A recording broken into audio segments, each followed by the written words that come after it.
Good afternoon, and welcome to the South Orange County Economic Coalition's June virtual membership meeting, South County Living. I'm Mike Balsamo, and I serve as the chairman of the South Orange County Economic Coalition and Senior Vice President of Governmental Relations for Rancho Mission Viejo. In South Orange County, we look to protect our quality of life while developing a wide spectrum of housing opportunities from young families to active seniors. Joining us today are home builders, apartment developers, and representatives of builder and apartment trade organizations here in Orange County. Please help me welcome our all-star panel. Eric Nelson, Vice President with Trumark Homes. Adam Wood, Vice President with the Building Industry Association. Victor Cow, Senior Vice President with the California Apartment Association. Thank you all for joining me here today. Let's start with a broad view of the housing needs we have in California. It's not unusual for housing prices and rents to climb, but the growth we've seen over the past couple of years has been really unprecedented. Eric, is it simply a matter of supply and demand? Too many buyers and not enough homes? Yeah, Mike, great question. I think, I would just say that, the number one principle of economics, I believe, is supply and demand. In the case of housing, it's certainly it's a big part of the challenge. But I think it's much broader than that and much more complicated than as, build enough and it solves the problem. The resource that's the key to housing is land, and there's certainly a shortage there. So land as a resource is an extremely competitive market. And I don't think we can simply just build more homes and work our way out of this. It's going to take a much more broader approach. But definitely the supply and demand scenario is the leading challenge that we're facing right now, certainly in Orange County.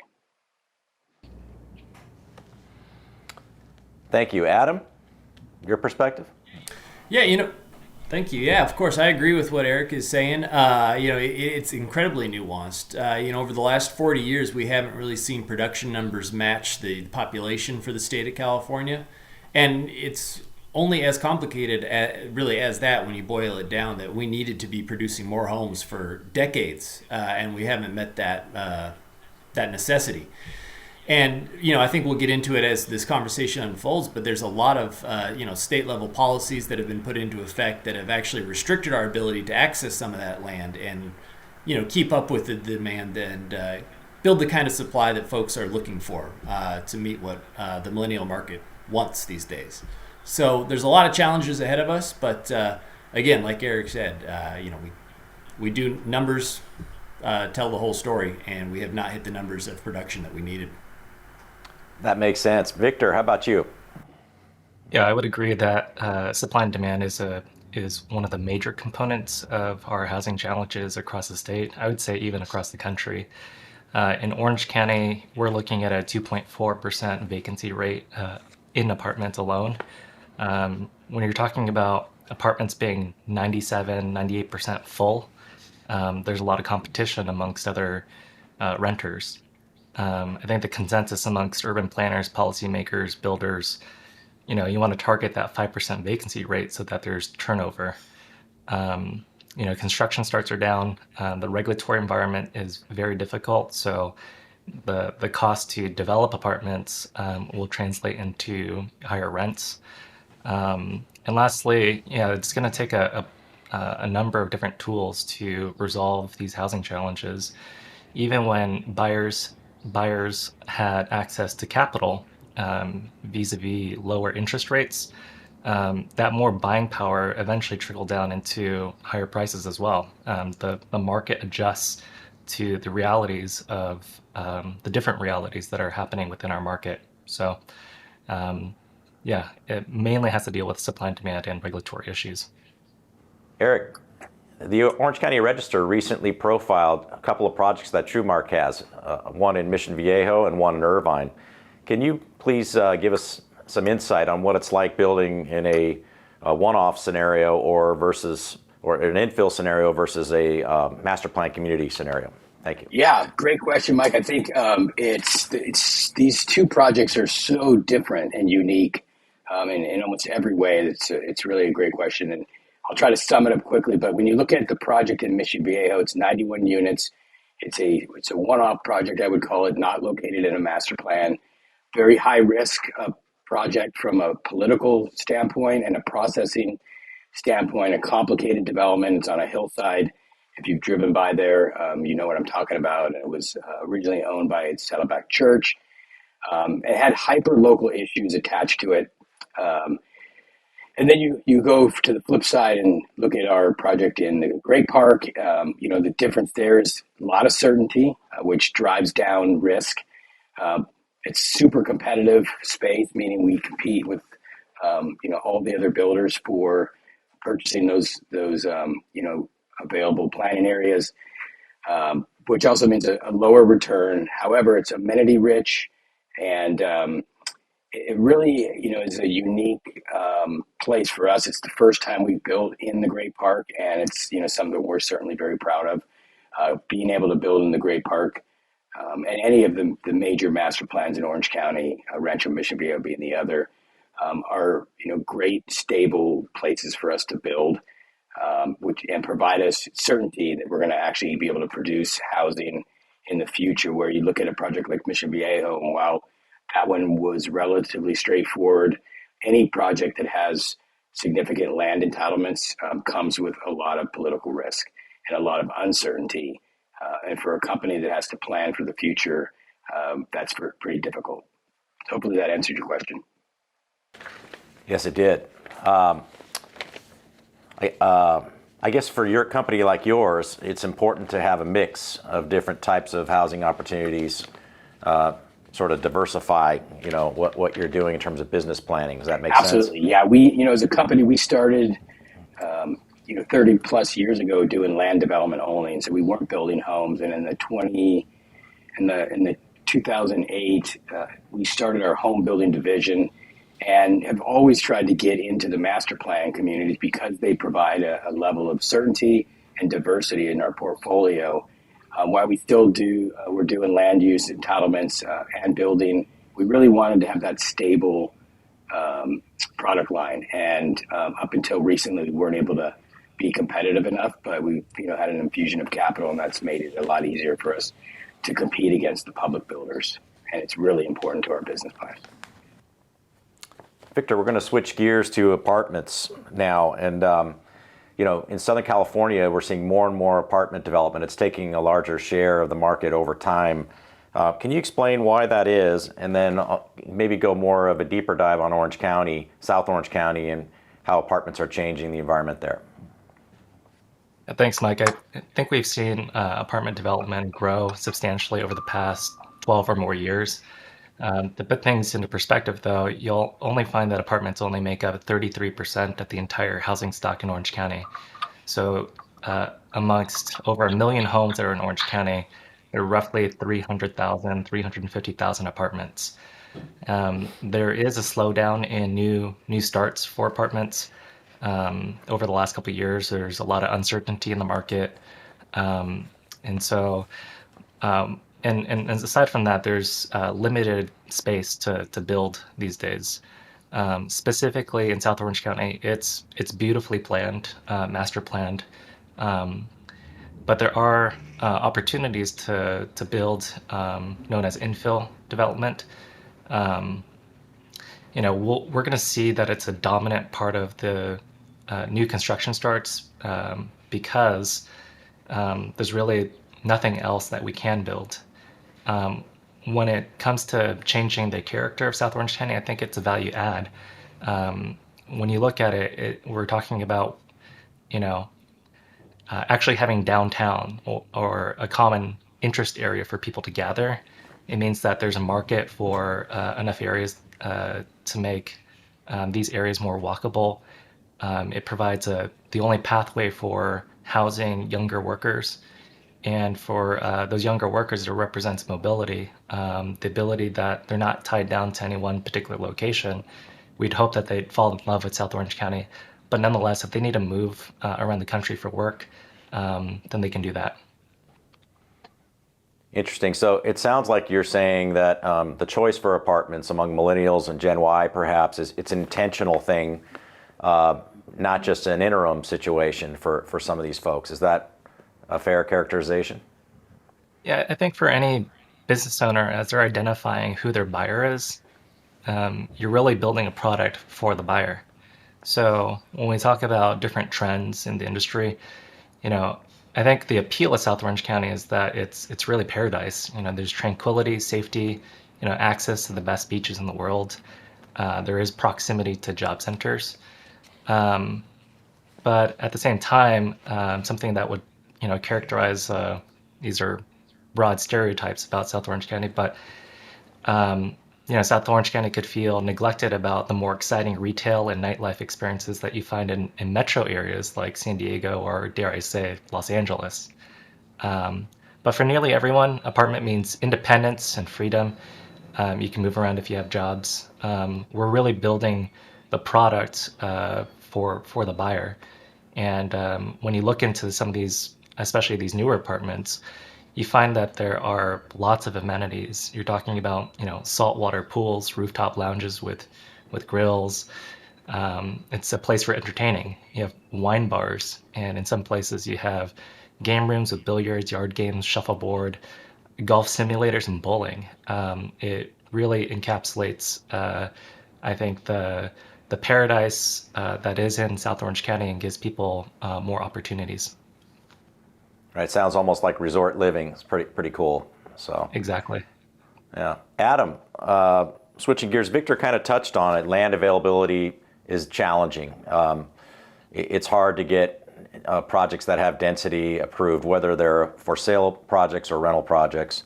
I think there is, as our county ages, I know it's a concern for more and more people that our younger generation are having to leave the area to find housing.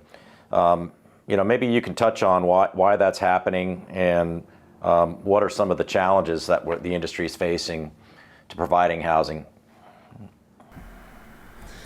Unfortunately, there's a laundry list of reasons we're seeing a lot of challenges for the production of new housing. We've seen a number of state policies that have come out that have made it exceptionally difficult. One of them that I think we're most familiar with is CEQA. That's a very challenging legal standard through which everything must be cleared to have any kind of new production. And within that, there's a lot of opportunity for folks who are looking to not permit any kind of new housing into a community to file litigation, maybe not on the actual merits of the environmental protection undertones that CEQA was originally created for, but instead for personal gain or for personal interests to prevent new housing from coming into a community. One of the things we see very often are concerns of, traffic, parking issues, things along those lines. And, what's interesting is California has really the hardest standards in the nation that developers have to address before their project ever comes to city council or even planning commission. These things are carefully studied and mitigated well in advance of any time the public really, gets the first opportunity to comment on these things. But we're seeing that being leveraged into a way of saying, I like this neighborhood the way it was originally. We're not interested necessarily in seeing any kind of change. And here's a clever way I can use state law to block that. And that's been a major impediment to creating the supply that we need for this, the millennial generation. Orange County in particular, we saw it build out. North County, kind of the post-war years initially.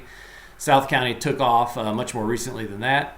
But really very little Orange County has been planned and built out for the millennial home buyer market. And we need to see a different style of building, and there's going to be some more density involved. It's going to be somewhat of a different product style, but that doesn't mean it's any less desirable for the community. And again, going back to where we started, supply and demand, if there wasn't a segment of the society that wanted to purchase this, if there wasn't a demand for this kind of housing that people wanted it would never get built. And so you see a lot of tension over existing owners versus the potential future owners that has been very detrimental in making it so we can get homes for everyone who needs one. Yeah, and you mentioned supply and demand again. I think that it's important for people to remember that the housing is really not a free market like other consumer products are. It's highly regulated, whether that's federally, at the state level, regional, local level. And so, the challenges, can take years and years to bring projects online. Kind of related to what you were talking about, Adam, the cities struggling to entitle these projects, the CEQA lawsuits. What's happened last year is the state passed some new legislation, SB 9 and SB 10, which was an effort to try to provide more housing supply through lot splits, accessory dwelling units, and things like that. Eric, I kind of wanted to get your perspective on, will this make any substantial difference, in terms of the overall supply for an area like Orange County? Yeah, I mean, I think, Mike, on the margins, the answer is yes, but I don't think, anybody's going to really feel the impact of the legislation, SB 9, SB 10. I think you'll see more pushback than you'll see results. It was, I always start with this idea that our legislature wants the same thing we want, which is to be able to build more attainable, affordable housing. Abundance of housing would be ideal. But they go about doing it in a way that actually makes it the opposite occurs. SB 9 is a great example. It was such and I hate to use the word draconian, but I can't think of a better word right now. A draconian piece of legislation that didn't think about a lot of things that I think should be thought about. Do we want a little bit of open space? Everybody should have some an opportunity to be outside in their home environment, whether it's a balcony or an outdoor space. SB 9 completely obliterated that, and so what I think is important from a home builder's perspective that we always think about is that home building is a social enterprise. We are building homes for people, and that's where people live. That's where people grow up. That's where their dreams are formed. Really critical parts of people's lives occur within their homes, and you can't just use I think the state's position now is it's a hammer. Every problem is a nail, and they just use a hammer, and it does not work. I think the way that they want it to, unfortunately. So on the margins, yeah, we'll feel it, or we may see some stuff, but overall, I mean, you just look at the numbers. Housing doesn't get built in backyards; it gets built in projects. 80+% of the homes that are built in Orange County are built by the home building industry and not by homeowners who are leveraging their backyard.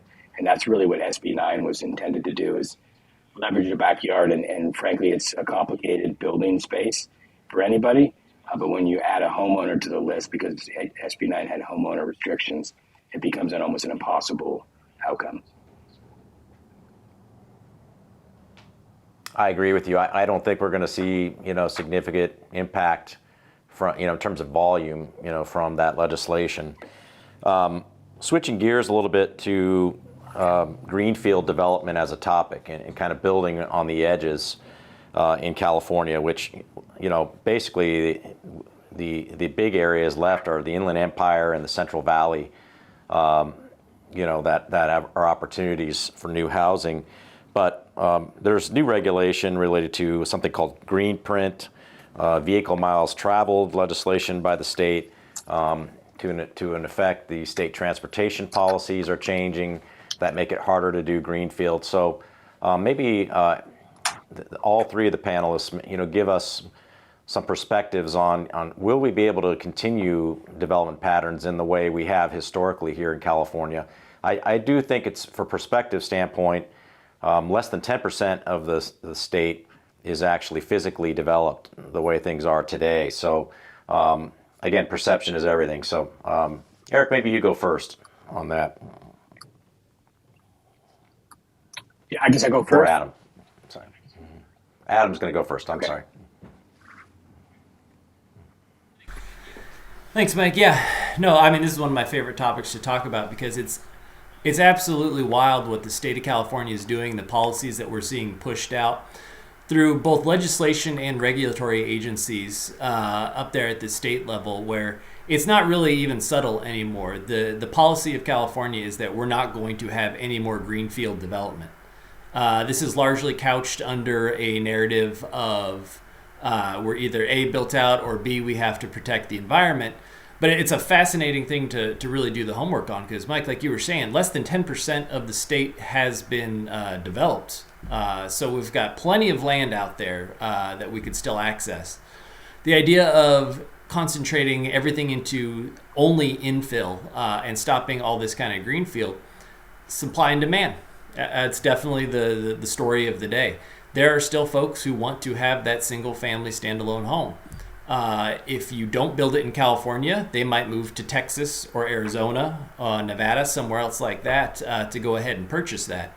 And, like I said, a lot of this is couched in an environmental narrative, but it's fascinating. If you move to Texas, your greenhouse gas impacts will likely triple compared to what you would have if you stayed here in California. So if we're looking at this truly from a global scale, and we're looking at saving the environment, we have a huge incentive to build the homes here in California where we can do it cleaner and greener than anywhere else in the country.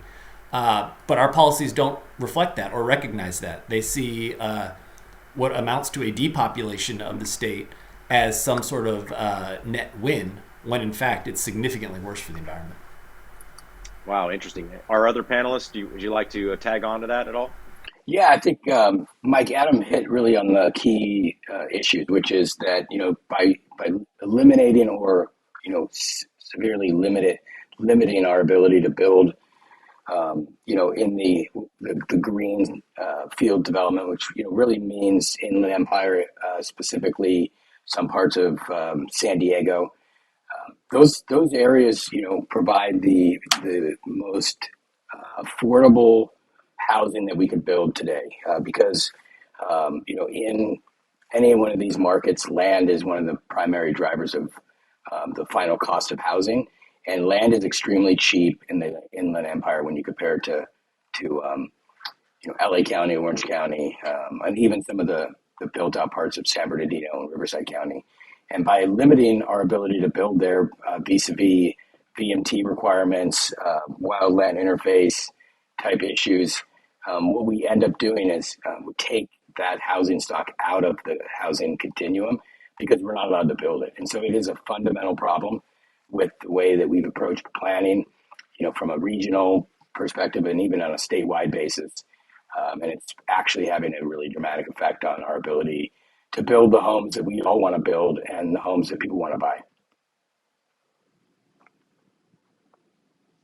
Interesting. I think the state's urban containment policy really is going to have some unintended consequences. As Eric had noted, you're talking about very expensive land in the urban areas like Los Angeles, even Orange County. When you think about our density, we're considered an urban county now. That's a big price driver if you're reducing the competition that the Inland Empire Central Valley can provide. Those areas provide safe and attainable housing. But if you're eliminating that option for buyers and also would-be renters, then unfortunately developers have to focus in on the urban areas. And that limited supply of land is going to be a major price driver for land acquisition and eventually rent and home prices. Interesting comments, Victor. I think I liked your characterization of urban containment zones. I think that transportation policy obviously plays a role here too. We do not have transit to any significant degree in Southern California. Caltrans is moving away from building new highways or extending or augmenting the highways we have. So, it's difficult to try to force all the development into the urban core because we don't have the infrastructure established there to accommodate it, at least not today. So wanted to go back to some positive examples now of where we are seeing some change and some more urban type development in South Orange County. And, Victor, maybe you can touch on a little bit on the Gateway project in Laguna Niguel and the success that has had. And then also the Laguna Hills Mall project, which has now been approved by the council there in Laguna Hills, called the Village at Laguna Hills. I think we're looking at up to 1,500 homes there in time. Yeah, these are really good examples of apartment projects down in South Orange County. Again, they provide opportunities for younger workers, especially those that grew up in the community, to actually live in their community. The Gateway project is important because it's also sited next to transit. You have the Metro line available there. Laguna Hills Mall, I think, has been a long time coming, and I know that it's experienced its challenges, both from a market perspective as well as with the local community. But that being said, now that they've received their entitlements, um, I think it's going to provide a lot of renewal for the community and opportunities for them to realize the benefits of mixed use development. It's not just an apartment project, it is a mixed use development. It's a former mall that was providing a little over $1 million of tax revenue to the city. And those were declining sources over the last not just 10, but 20 years. There was a large buildup of commercial retail, indoor malls starting in the 90s. And unfortunately, um, you know, these commercial real estate trends kind of ebb and flow. Unfortunately, we overbuilt commercial retail, and we've seen the consequences. COVID really kind of accelerated the decline of commercial retail, the traditional commercial retail, and we've seen a lot of buyers preferring to buy most of their goods and services online. So, what's left to, reimagine our communities? I think the Village at Laguna Hills provides an excellent opportunity, again, to provide a downtown environment, uh, which is something that's just missing within a lot of our communities. Um, Looking over at Laguna Niguel, they're doing the same thing at the old courthouse site next to City Hall. That will be substantially less residential units, I think under 200.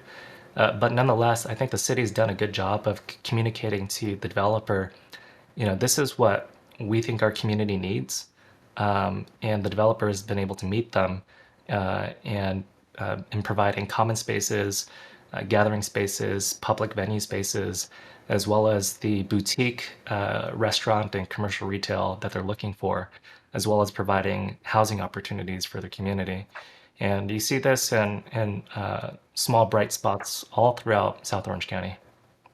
Great points, Victor. I also want to acknowledge, our local city leaders when it comes to reviewing these new projects and being proactive, sort of taking the bull by the horns and figuring out a way to come up with a design that the community will accept. Many times the residents have a natural caution or sensitivity to change. So it's not an easy job being an elected official dealing with these land use issues. Wanted to talk a little bit about policy here. We've been talking about affordability, attainability, whether it be ownership housing or rental housing, and very often what the government tries to do is forms of price control, whether that be rent control or in the case of for sale housing, inclusionary zoning. Adam, maybe you can touch on what those policies are in a very brief way and why they are punitive to supplying the market overall.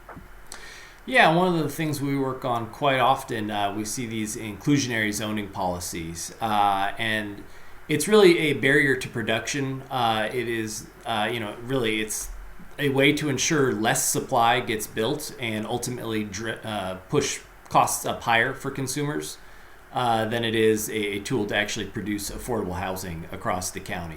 We've seen great examples. Well, let me start at the beginning. So inclusionary zoning would be if you are going to build 100 units in a city, the city would then mandate that 10 of those units or 15 maybe of those units have to go for below market rate. It sounds good, and that's what makes it so attractive to so many cities, but in practice, it doesn't work out the way it's intended. And if you look at the city of Santa Ana recently, they had an inclusionary zoning policy that absolutely froze production for years in their town. The second that they amended their inclusionary to be less burdensome, housing proposals were started to be brought back. And of course, that council has recently gone the other direction again and respiked their inclusionary fee, which has led to a absolute chilling effect. And I think we'll see a lot less housing production there. Again, it's an idea that looks good on paper, but in practice, it is just another one of the many barriers that exists to being able to make housing pencil in a reasonable and affordable way. That if we don't start getting units built, that is the only practical solution, because we have spent over 40 years underproducing. It's not a policy failure that we didn't mandate affordable to be built. We didn't allow anything to be built for a long time, and now we're feeling the effects of that undersupply, generating very high costs. That's how we approach this. Unfortunately, we're looking for silver bullet solutions that don't necessarily exist. And Victor, maybe you can touch on the unintended consequences of rent control. I think the grasp for rent control is reactionary. We're seeing inflation across the board in terms of across the country. Um, so, while it may seem a tool that policymakers want to gravitate to, um, the thing is that you can't regulate the economy. And so, what we see from the effects of rent control as well as inclusionary housing is that it ends up passing on those costs to really middle income, middle class families. Um, you can't say, I mean, the poster child of all this is Santa Monica. You have both inclusionary and rent control in that city. And is Santa Monica more affordable than Orange County? The answer is no. I mean, their average rents there are about $3,000, and it's about $500 to $1,000 more than here in Orange County. Um, in terms of policy implications, is that you're going to see reduced supply, um, mainly because you have one generation that has a hold over rent-controlled units, and they try to hold on to that from generation to generation. Uh, and it's not necessarily means tested. So if that household ends up making more money, they improve their station in life. That unit doesn't automatically go to the next family that needs assistance. It could be held within that family for generations.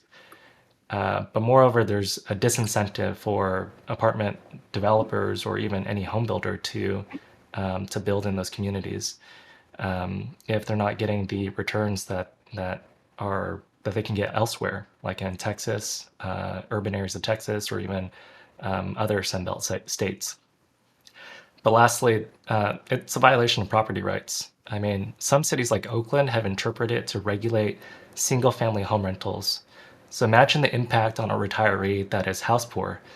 You know, they need to rent out a home in order to maintain their medical expenses as well as the rest of their life. So we firmly do not believe that government mandates should be telling you how to use your property. We don't think that's a good idea. Great points. I kind of think too that when you cap the rent on an apartment owner, they lose all incentive to maintain the building, to keep it modernized, and sort of keep the overall community in its best light. Yeah, and the overwhelming amount of property owners, and especially South Orange County, they're privately held. You're talking about mom and pop landlords who may own, maybe 2 or 10 units, but predominantly those are the owners and representatives in our industry. So Adam, I've got a question for you, related to legal issues. I mean, you are a practicing attorney, and do a great job of that for the Building Industry Association.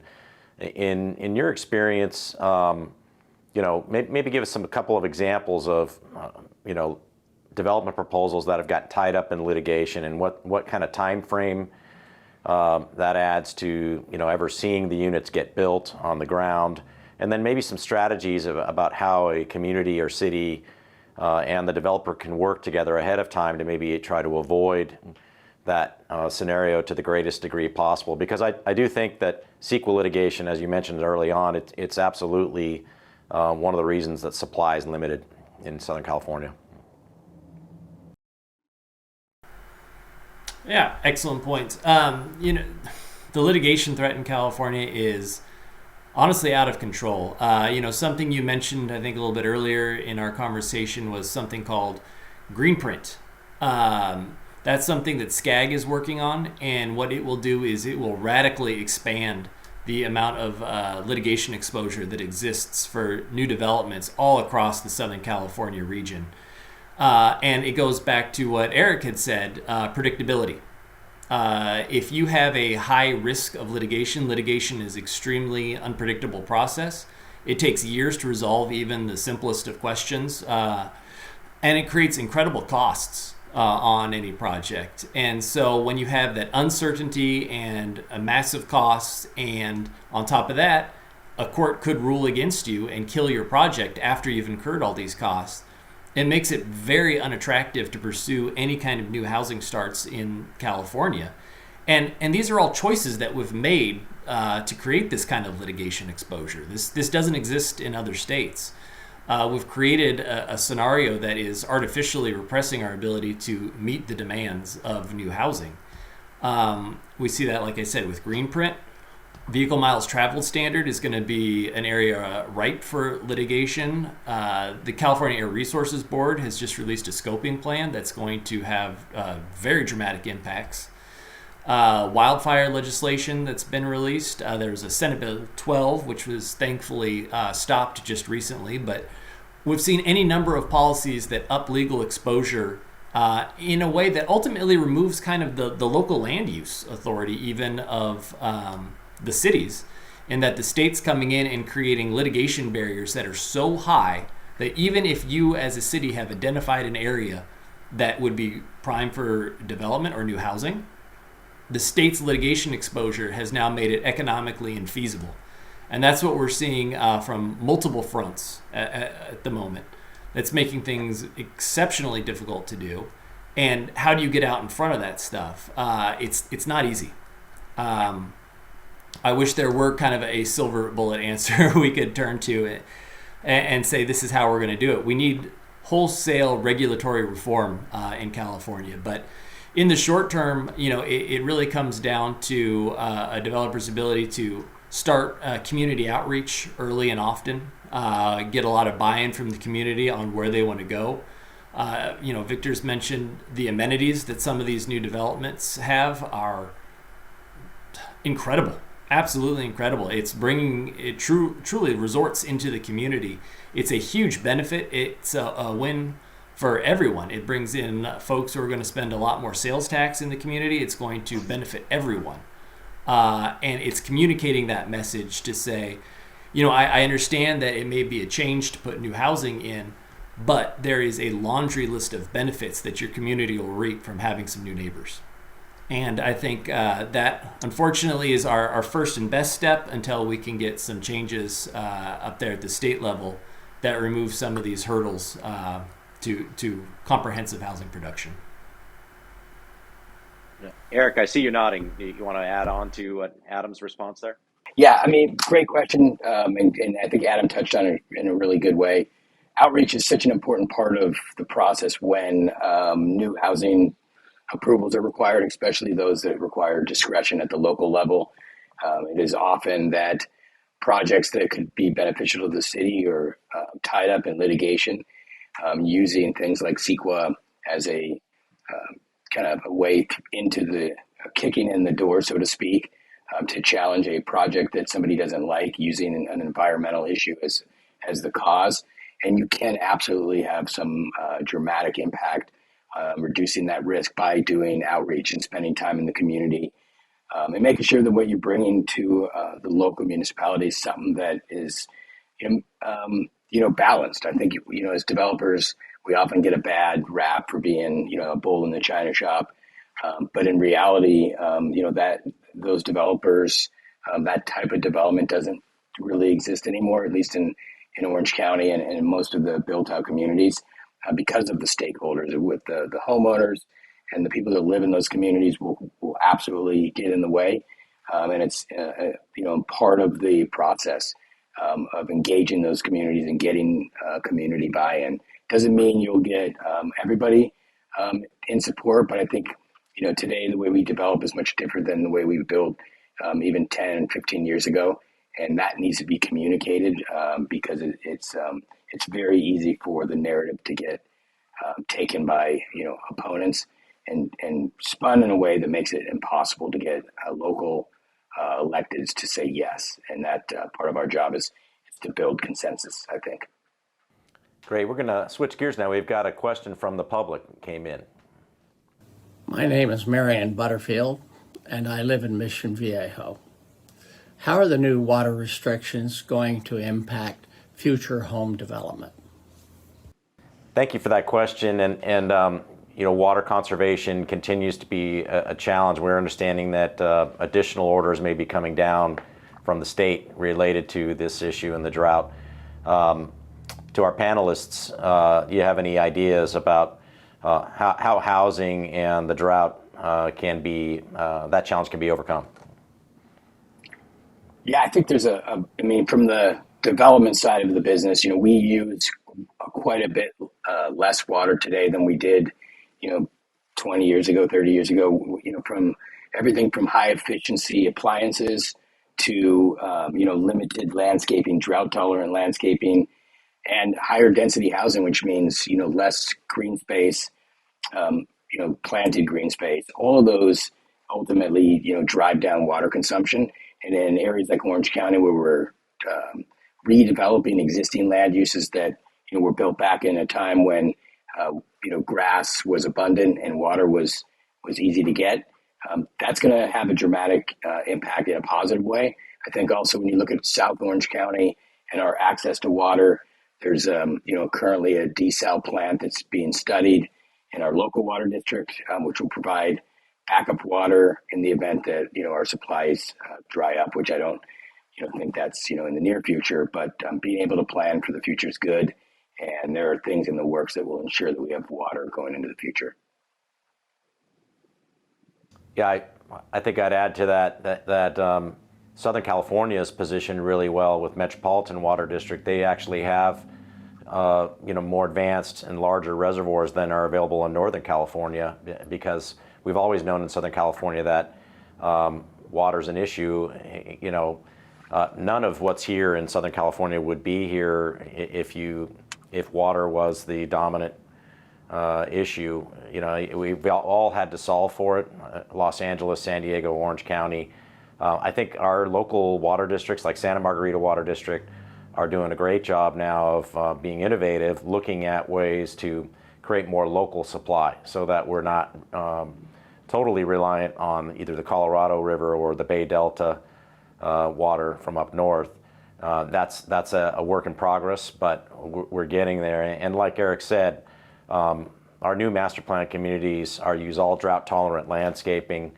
The water demand is about half of what it was 10 years ago in terms of the new housing and the landscaping that we're implementing. So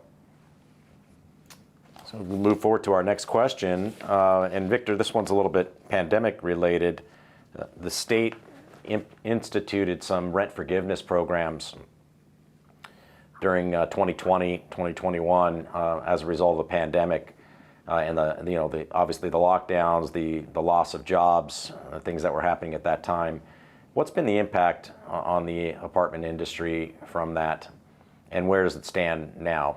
Yeah, the impact is mixed, but I've definitely heard some horror stories. I've been working with a lot of mom and pop landlords and their experiences, not only with the rent relief program, but also the eviction moratorium.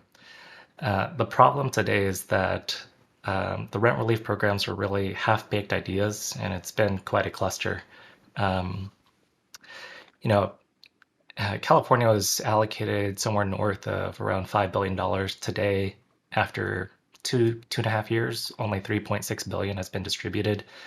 It only covers and reimburses renters and property owners really a portion of what the accrued rent is. The bigger problem really is the eviction moratorium. The reason is because there's really no accountability within the system. The rent relief and eviction moratorium were supposed to work together, but they were actually very much, at least in California, bifurcated. The best analogy that I could provide is that it's like telling someone who is unemployed they have no obligation to seek work while receiving unemployment benefits.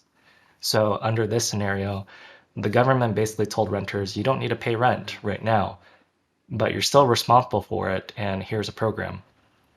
The problem is that by bifurcating the rent relief and eviction moratorium, there was really no incentive for renters who were behind, especially problematic renters, to apply for these programs.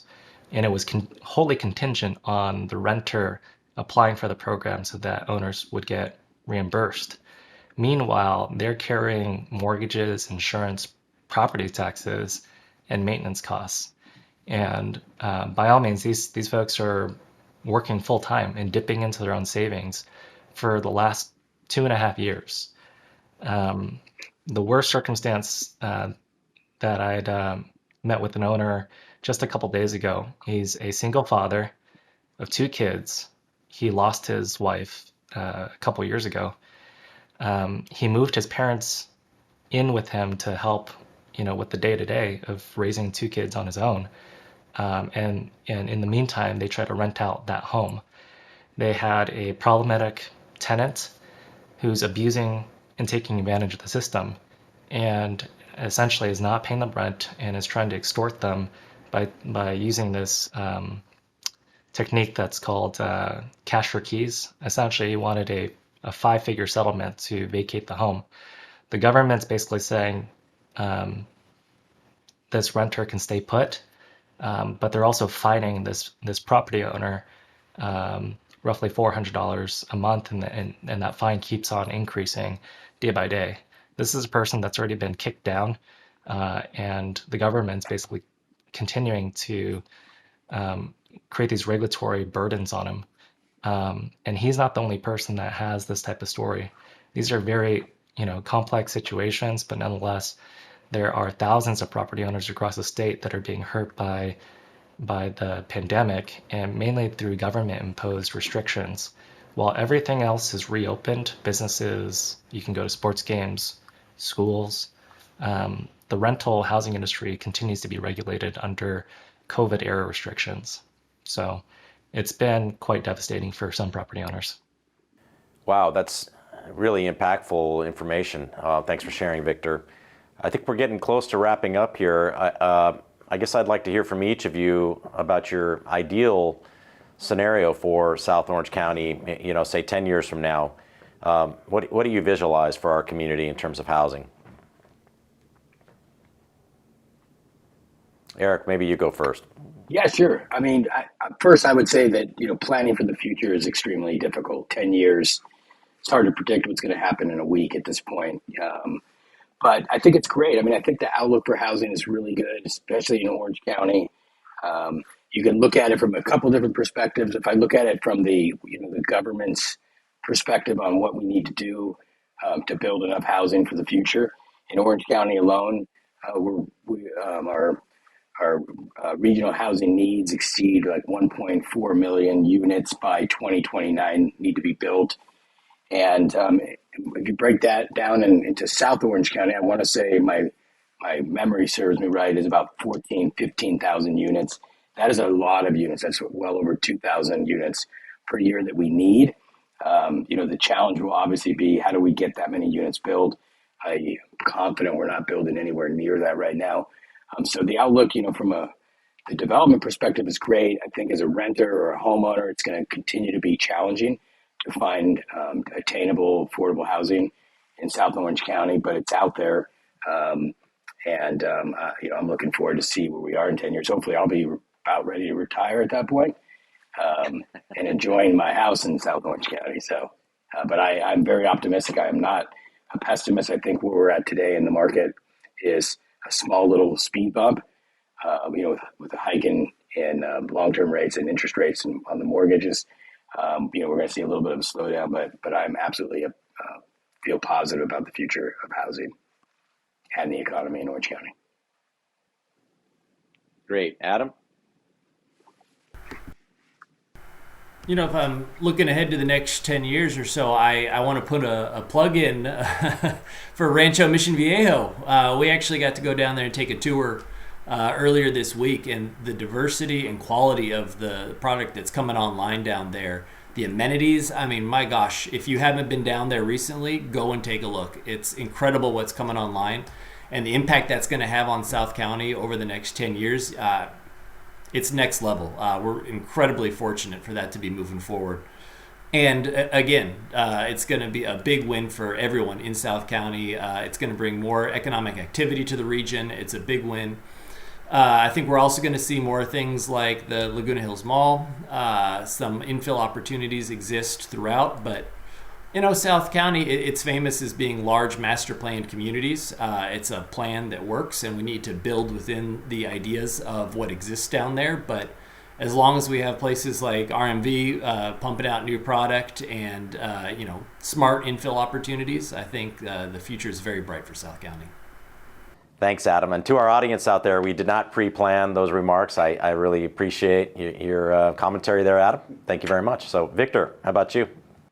Yeah, I think initially we're going to see a little bit of slowdown. But that being said, over the long term, I think there's exciting opportunities for new housing in South Orange County, especially as all these commercial retail centers reevaluate, and if there's political will of our elected officials to redevelop these properties, they could add exciting opportunities for not just renters, but for the entire community as either mixed-use development or very nice apartments.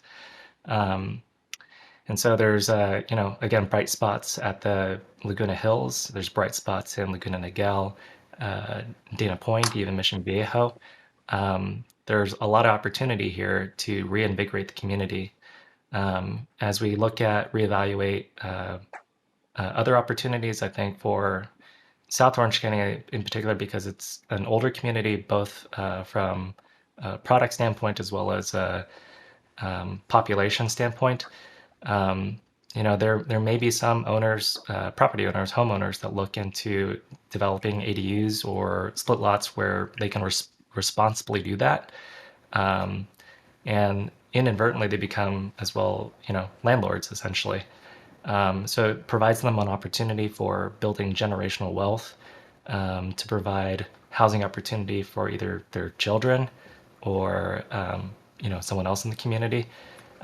So I think in terms of looking at the half glass full or half empty, I think that's a half glass full perspective, and there's plenty of opportunity for South Orange County residents to take charge of the future and make sure that it looks bright. I think we're at the point of the show where I would ask for a round of applause for our outstanding panelists, although we're virtual today, but they really did do a great job, and I think gave you some real detailed insights on the housing market down here.